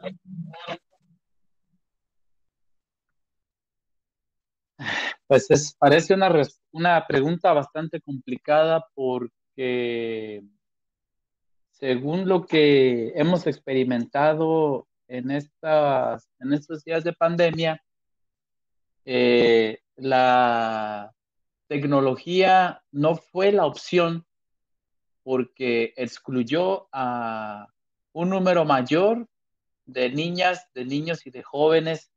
del sistema educativo. Si nosotros en el país teníamos alrededor de 4 a 5 millones de niños, de niñas y de jóvenes que no estaban en el sistema educativo, hoy tenemos a muchos más que no se han podido incluir a través de las estrategias de educación a distancia, que no solamente son las virtuales, sino también por televisión y por radio. Y lo que vemos también es que ahí se traslada la escuela burocrática, tediosa, eh, la escuela, la escuela bancaria y, eh, y que no parece ser la solución para una escuela también creativa, ¿no? Que garantice el acceso a la educación. Pero sí parece ser el futuro de la escuela porque la tecnología llegó para quedarse, la virtualización de la educación llegó para quedarse y no es porque nosotros en la izquierda pedagógica así lo estemos planteando. Pongo 2 ejemplos, uno muy particular, muy personal. El fin de semana anterior que tuve, me encontré por una plataforma también con mis alumnos de la maestría de la Universidad Pedagógica Nacional. Una de mis alumnas me decía, que es directiva, por cierto, desde la dirección de educación ya les habían dado la instrucción de que aunque volviéramos en el tiempo corto o en el mediano plazo a la escuela presencial, continuarían las estrategias de educación virtual. Entonces, en ese sentido, digo que podría ser la escuela del futuro. La otra parte es que se acaba de aprobar la Ley Estatal de Educación en el estado de Michoacán, que es una especie de armonización de la Ley Federal de Educación, de la última reforma que hubo al artículo 3 en materia educativa, y que si bien es cierto que es eso, una especie de armonización, ¿no? De traducción de lo federal a lo estatal, corresponde ahí introducir, o bien, viene un elemento muy focalizado y con mucho énfasis, que es la educación digital, ¿no? Pero planteada en el sentido de estas tesis que yo decía que están en crisis, que se están evidenciando, en las que la educación virtual acercaría a más sectores que no podían tener acceso a la educación, pero que hoy vemos que es lo contrario, ¿no? Por el contrario, los está distanciando.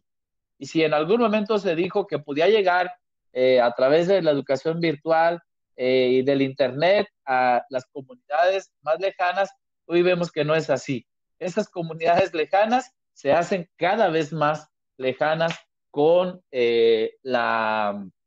con la virtualización de la educación. Y por otra parte, parece también que comienza a surgir estas ideas en las que se cuestiona la pertinencia del docente y también que exista una gran cantidad de docentes que no se requieren tantos, que pueden ser sustituidos por por plataformas, ¿no? Que pueden ser manejadas por, sí, un docente, pero atendiendo una población más amplia que la que se puede atender de manera presencial. Y que entonces la educación virtual va a dar una respuesta a esto. Lo otro también que quiero comentar es que el sistema ha aprendido, como titulaba un artículo para el periódico de La Jornada el doctor Hugo Aboites, el sistema ha aprendido del periodo de pandemia. Y ha aprendido porque sabe que en otros periodos y en otras circunstancias podría aplicar este sistema. Y decía Hugo Aboites, supongamos que se viene un paro magisterial, ¿no? En una revuelta de los maestros que tengan que salir a las calles, a las protestas durante una semana, 2 semanas, quizás 3 semanas. Lo que va a resolver el sistema es instalar otra vez una modalidad de educación virtual. En ese sentido, entonces, también se coloca como la propuesta del capital para el futuro, que es una propuesta excluyente, sí, que es una propuesta que arrojará a muchas más personas, alumnos, estudiantes, a profesores del sistema educativo, también es cierto, que va a precarizar la condición laboral de los docentes, también es cierto. Por eso yo decía entonces que nosotros tenemos que generar nuevas estrategias que empiecen a pensar en esos terrenos, que comiencen a pensar en resistencias, que no sea negar las tecnologías de la información y de la comunicación, sino que sea cómo nosotros empezamos a disputar el contenido, los lenguajes, la arquitectura de estas tecnologías y del propio espacio virtual como herramientas de lucha, como escenarios de lucha y de emancipación social.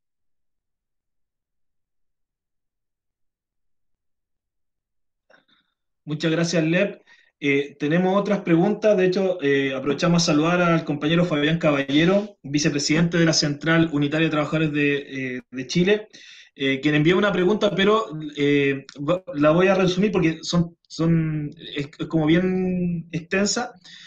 para que la puedan comentar brevemente, porque ya llevamos bastante rato ya conversando y la idea es que también el video, después la grabación, quede un tiempo razonable para que la gente lo pueda estudiar y lo pueda repasar. Ya, entonces vamos a hacer la última consulta para que puedan los 3 panelistas responder también con tiempos acotados, por favor, compañeros. Dice, para todos los panelistas, la educación a distancia y el uso de tecnología ayudaría a, 1, la democratización de acceso a la información; 2, reducir barreras geográficas y sociales; y 3, la formación permanente. ¿Serán las 3? ¿Será una de ellas? Si pueden comentar, compañeros, por favor. En el mismo orden que el anterior, partimos con Fernando, Macarena y luego Lep.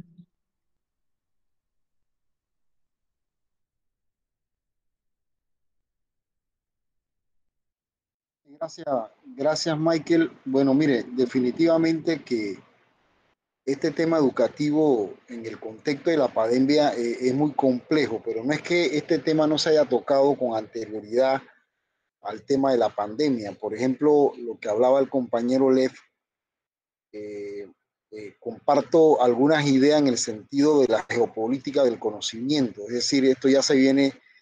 venía gestionando y quizá se hubiese dado una arremetida en un par de años, pero están aprovechando el tema de la crisis para ver cómo generalizan esta situación.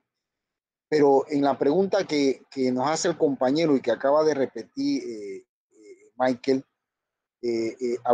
habría que ver el tema de la democratización del tema de la educación, porque efectivamente a veces estos sectores dominantes nos roban a veces nuestros discursos, nos roban a veces incluso hasta nuestras palabras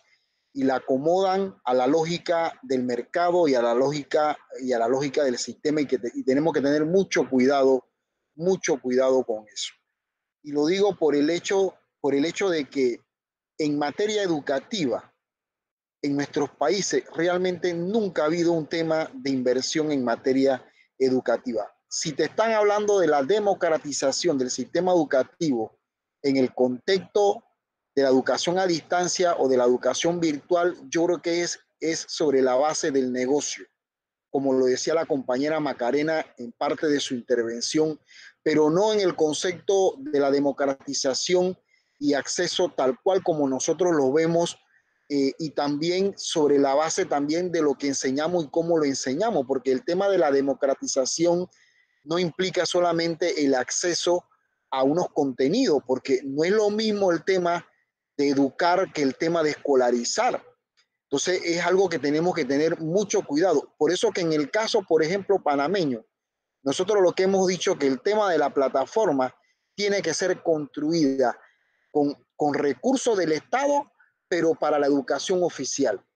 para la educación de los trabajadores, para la educación del pueblo panameño, y esa plataforma debe ser financiada por el Estado y no se le debe dar a las empresas que andan detrás del tema del negociado. Entonces, incluso parte de la propuesta es que los profesores de informática que están en los distintos niveles de enseñanza participen incluso en ese proceso de la construcción, porque de nada vale también el tema de la construcción de una plataforma si tampoco estamos pensando en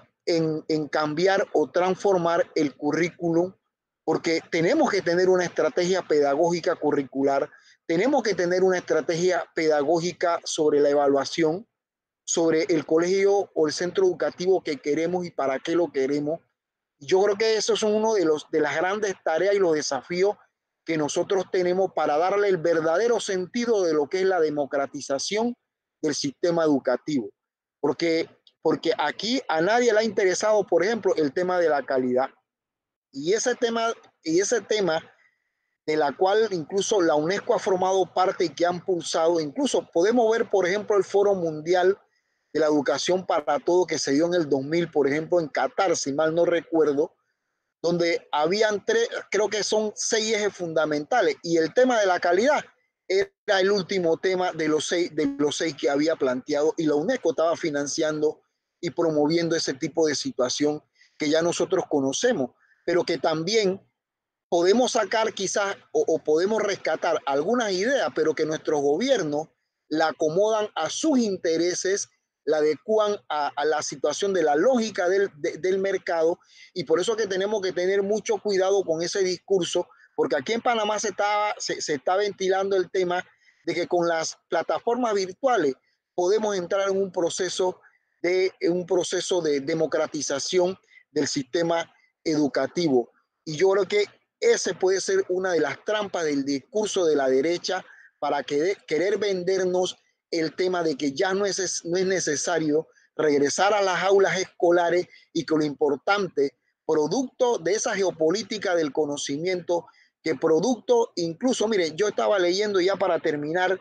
en los países que más generación de patentes, por ejemplo, se está dando ahora mismo, y desde el 2004 al 2014, por ejemplo, China encabezaba el tema de las patentes. Creo que la India era el segundo lugar, y creo que América, nosotros tenemos una clase parasitaria que vive de la renta y que realmente no le interesa el tema educativo, y cuando adoptan el tema educativo es para el tema de hacer negocio, pero no para la transformación de un pensamiento crítico, de hacer de nuestros países más democráticos, más participativos, y esa puede ser una trampa en la cual nosotros tenemos que tener mucho cuidado, y que la tenemos que repensar, y que incluso en nuestras propuestas críticas tenemos que también revisar y hacer crítica de nuestras propuestas sobre estos temas, para poder ir afinando y tener realmente una estrategia en cada una de las dimensiones que tienen que ver con el acto educativo propiamente. Reconocemos definitivamente que el tema de la cuarta revolución industrial ya está aquí. Con este tema de la pandemia se nos vino en la cara, pero nosotros tenemos que también ser lo suficientemente innovadores para repensar esa propuesta del sector que utiliza nuestras escuelas, que utiliza el sistema educativo como un aparato ideológico, pero también como un aparato para reproducir ese pensamiento neoliberal, del que tanto nosotros en otros foros y en otros espacios ya hemos venido discutiendo de hace rato. Así que lo dejo hasta allí para que los otros compañeros puedan igualmente participar. Dale, compañera Macarena. Ahí sí, ahí sí. Bueno, para dar respuesta a la pregunta, creo que el proceso de educación a distancia que se pretende impulsar en los distintos gobiernos, ¿verdad?, de los países hermanos, creo que lo que va a hacer va a profundizar más la brecha con respecto al acceso al conocimiento, porque está asociado a condiciones materiales de acceso. Entonces, creo que va a profundizar más la brecha entre niños pobres y niños ricos, en primer lugar. Con respecto al profundizar esa brecha o al sistema de educación a distancia, al sentarse o al plantearse sobre esta brecha, los aprendizajes o los conocimientos que se den, a mi modo de ver, no van a ser democratizadores ni democráticos. Cuando los profesores ejercemos la docencia en las aulas, encontramos el pensamiento divergente, ¿verdad? Encontramos otros espacios de interacción con los estudiantes. Y es más, cuando el docente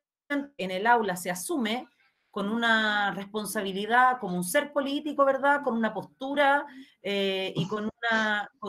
una idea a la transformación, a la educación como un proceso de transformación, podemos mediar frente a este proceso de democratización, pero cuando el proceso educativo se reduce a una relación virtual, y que en el caso de Chile, hasta el momento sigue siendo unidireccional, porque el proceso a distancia se ha impulsado con lo que hay, a la chilena, entonces la posibilidad de realizar intervenciones, ¿verdad?, o de interacciones virtuales como la que estamos teniendo nosotros, no se da, o se da en un grupo muy, muy preciso de la población, que tiene relación con el ingreso que este grupo tiene, ingreso económico. Entonces yo creo que el proceso de educación a distancia creo que no va a democratizar el conocimiento, creo que va a aumentar las brechas de conocimiento de nuestros estudiantes,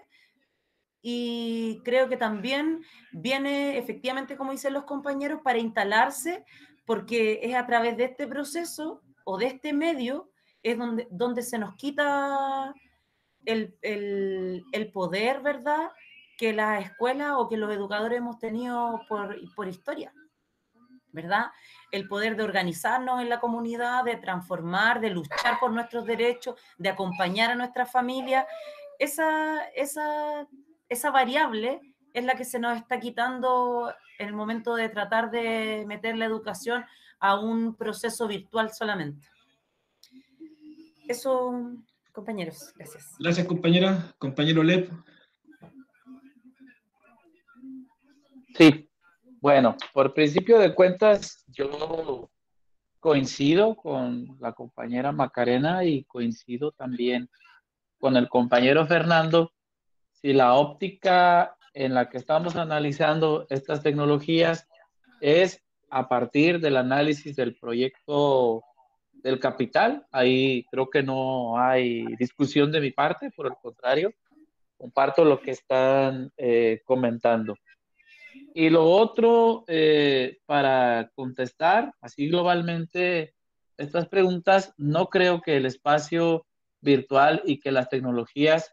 sean lo nodal, lo más importante, que supere cualquier forma de lucha y que trascienda nuestras formas de lucha y la apropiación del espacio presencial de la escuela, sino que es un terreno más que hay que atender. Visto entonces desde la lógica de las potencialidades que podemos tener para los proyectos alternativos de pedagogías críticas, de educaciones populares y las posibilidades organizativas que tenemos también como movimiento social, creo sí,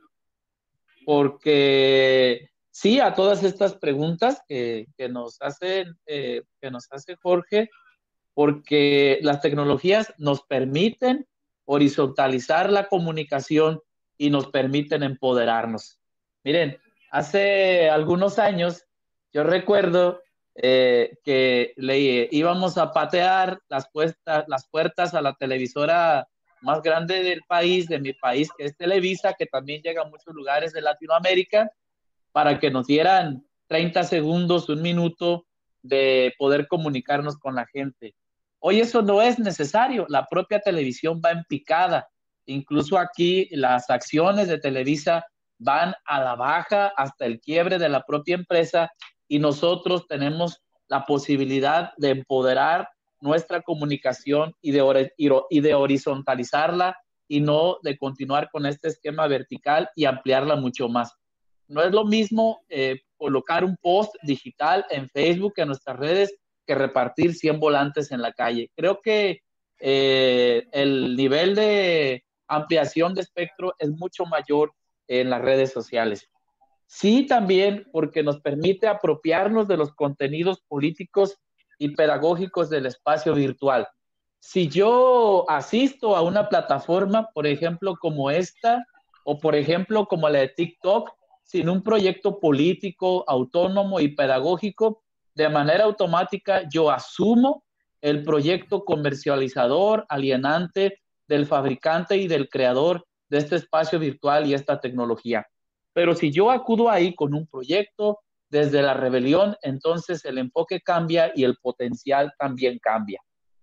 Sí, también porque nos permite organizar y reorganizar el movimiento desde distintas geografías. Hoy no sería posible interactuar en tiempo real y todavía proyectar esta plática para otras latitudes de Chile. Yo estar acá en México, ustedes en Chile, Fernando en Panamá, si no lo hubiésemos hecho a través de estos portales. En otras circunstancias, por ejemplo, en mi país se centralizan las decisiones políticas en la capital, cuando parte del centro neurálgico de la movilización social y de la rebeldía en el magisterio no está en la capital del país, no está en la gran ciudad de México, sino en las geografías más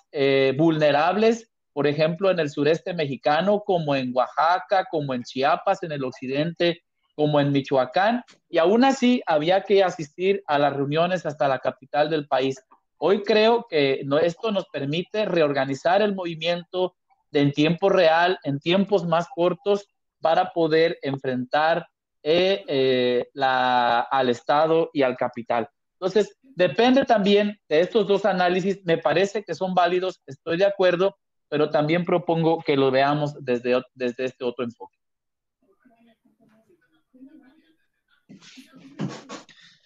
Dale, muchas gracias, Lev, por tu comentario y tu respuesta. Y bueno, agradecemos a los tres panelistas del día de hoy, a Fernando Abrego, secretario general de la Asociación de Profesores ASOPROF de Panamá. Muchas gracias, Fernando, por esta conexión, por la paciencia también con los problemas técnicos que tuvimos. Agradecido, y un saludo a todos los compañeros y compañeras de ASOPROF. Agradecidos también a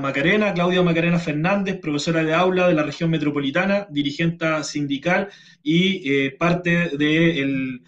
Centro de Estudios Pedagógicos Patricio Sobarzo. Muchas gracias, Macarena, por el aporte y por también la paciencia con la conexión. Y por supuesto a nuestro compañero y hermano de lucha, Lev Velázquez,